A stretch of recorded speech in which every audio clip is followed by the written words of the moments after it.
Hi, welcome back. It's G-Man, My World 67.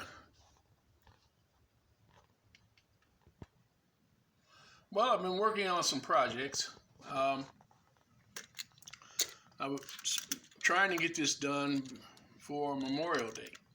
So when I get this done this week, this is going to be at least this first train, this first segment.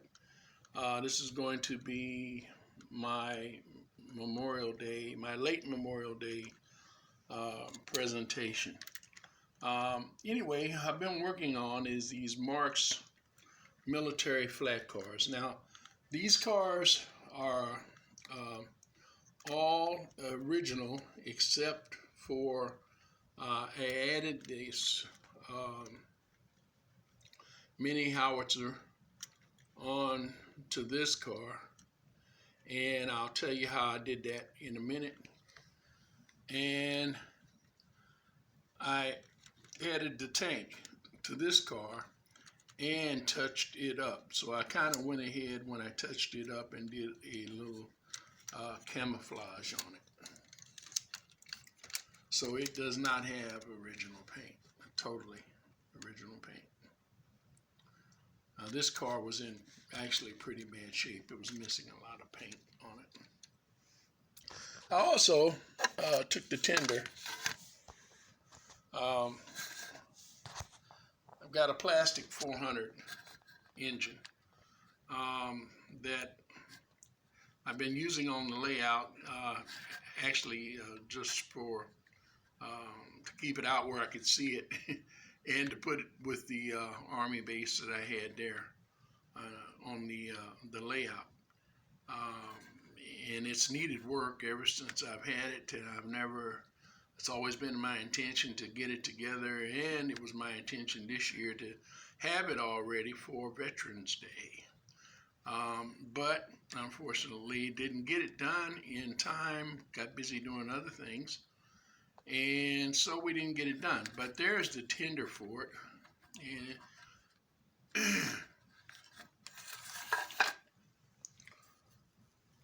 there's the chassis. I just took the chassis out and cleaned it up a little bit. Got rid of some of the rust on the trucks.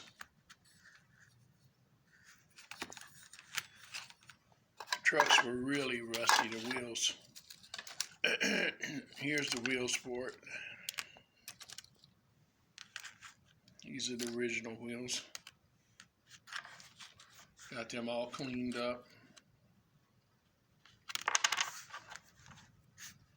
You can see on the back side there show some rust stains. That is not actual rust, that's actually a stain. And I was gonna paint those with a chrome paint on the back side, and I decided just to leave them.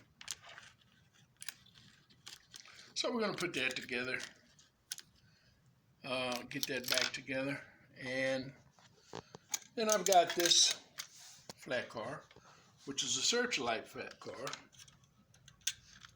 from about 48, 47. And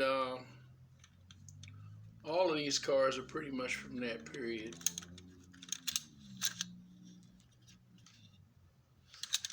And so I was thinking, what was I going to do? I don't have the original Searchlight or one like it. I was thinking about trying to make one.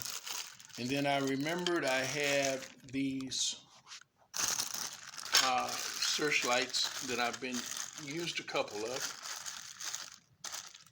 on a couple of other things.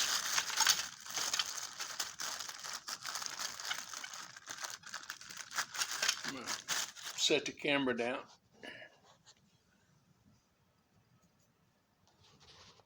And we're going to try to get a good solid picture of it.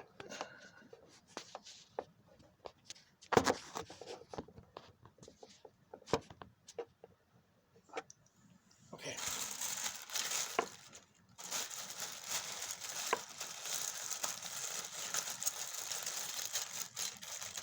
Now this was a Marx floodlight tower.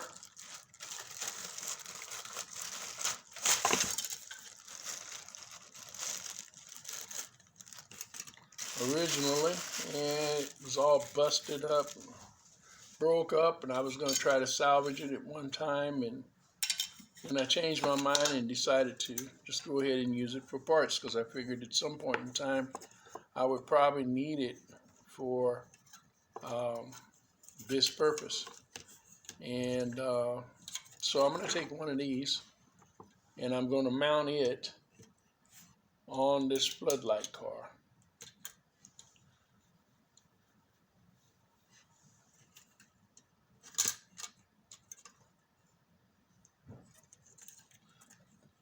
A couple of these still have the original bulb in them.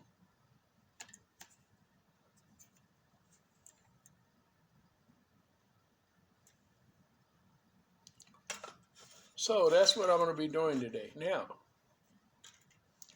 here's the Marx engine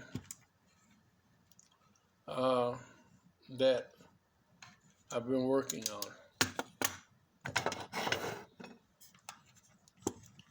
And this is the thing that's probably taken up the most time. And the only reason was that, as you can see, I picked this camera back up here.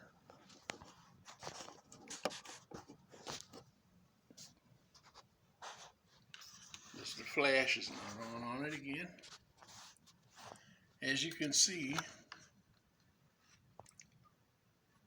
this corner was broken completely off.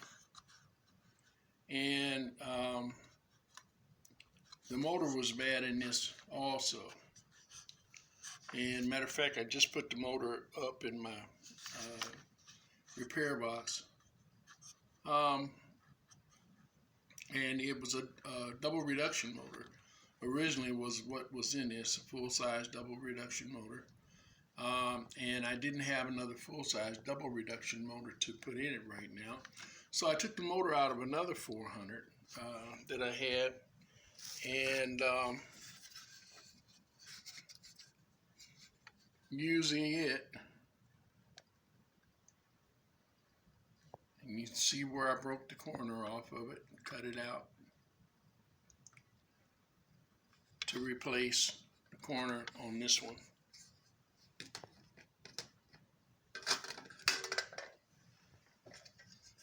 And I kind of hated to do that because that was really a good shell. But until I get the correct motor that was in here, the original motor, repaired, I thought this motor would be an excellent candidate for this engine. And this is a single reduction.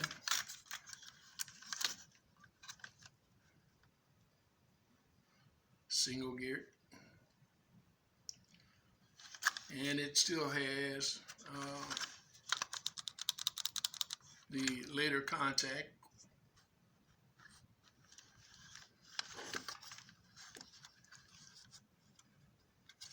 But of course it's a perfect fit, as is with most Marx motors, fit in almost all of their engines.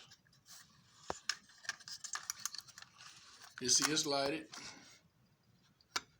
and I think I'm going to put a light lens in there. This shell, except for that break on the corner, was always really an excellent shell. It's really nice. It's still a little dirty. I haven't really washed it yet. I just wiped it down real good because it was really dusty. As I say, it's been just sitting out there on the layout. I wanted it out to where I could see it and it would show for the Army set.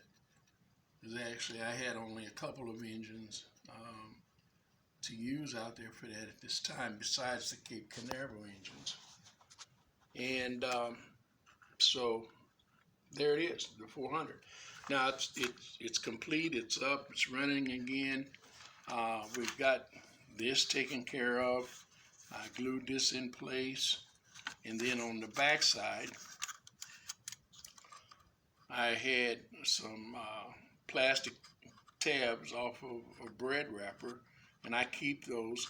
Guys, anytime you get those, they make just good little strips where you might need them. You can do so many things with them.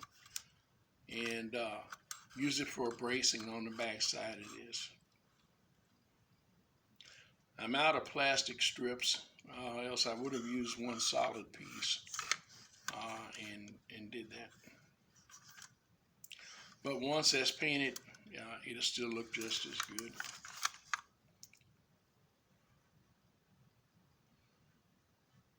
And it'll look great from the outside. So we got to paint that, and that's the only thing that, put in a light lens. That's the only two things we have left to do with the engine. Now, at the time, this was the only engine I had available. I just dug the other engine out that would actually go with these cars today. Had to go out there and move a bunch of boxes and dig down into my Mark's parts box and pull out the correct engine for these 4-wheel 10, which is a Canadian Pacific 500. And I'm going to show you that in here in just a minute. But until I get it fixed and finished, we're going to be running these cars with this 400 engine. Later on, we'll switch it to the plastic cars. Here is that 500. Now I'm going to try to begin work on it sometime this week or this weekend. Either tomorrow, I don't think I'll get to it today. Probably be Friday or Saturday. And get it fixed up. As you can see, someone has painted it, and I believe they painted it by brush, as I can see some streaks in it. And it's got a few dings. It's missing the scones, the clearance lights. They painted over the fennels, the smokestack, and the handrails.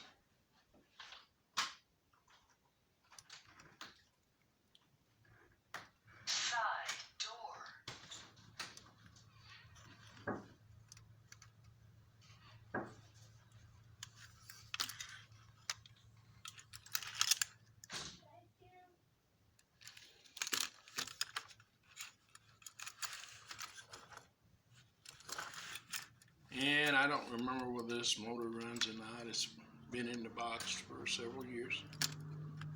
So I'm going to finally get it out and get it going. Thank you. All right. So just a quick video to show you what I was doing. We try to do a later video later on. Probably this afternoon or this evening, and let you see these cars run. Now there's at least one or two other cars that I'm going to be putting with this as a military consist, and one is the official car, and it may be another, well, it is a gondola. Here last year, the year before last, I had a gondola that was just in really bad shape, and so I repainted it in a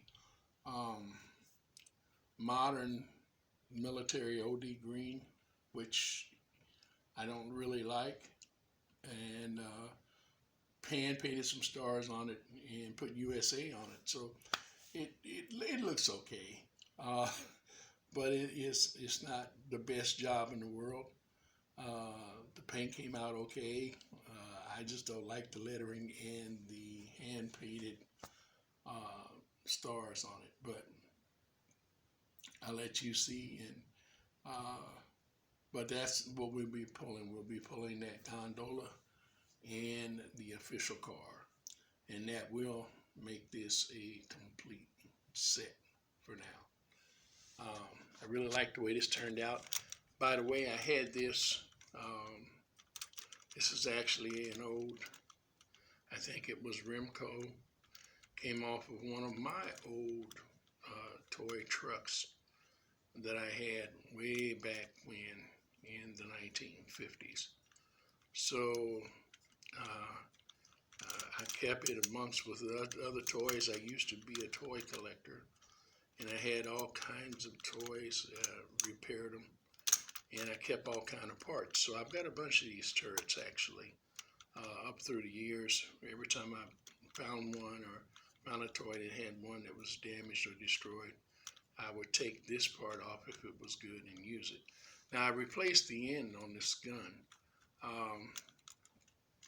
and this cannon, because the end was broke off on it. So this is actually a piece of plastic clothes hanger, and drilled the hole down in it and put that piece of plastic clothes hanger on there and finished that gun out.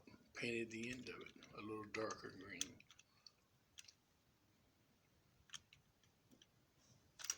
Let me show you how this was put on.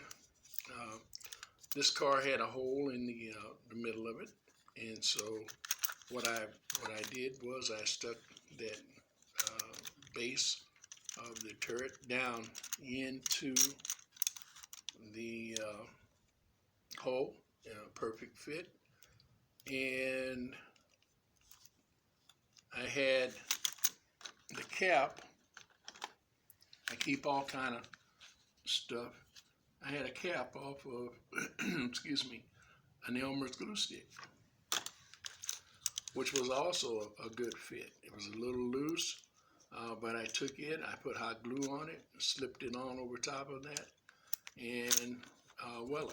Now I did have to cut the cap down. I cut about half of the top of the cap down so that it would fit close once I put it on to the end of that turret pole. Swivels, turns, worked out real nice. I also took a couple of pieces of heavy cardboard. It's actually card stock is what they call it. And I took the card stock and I just glued it in a square platform around the base.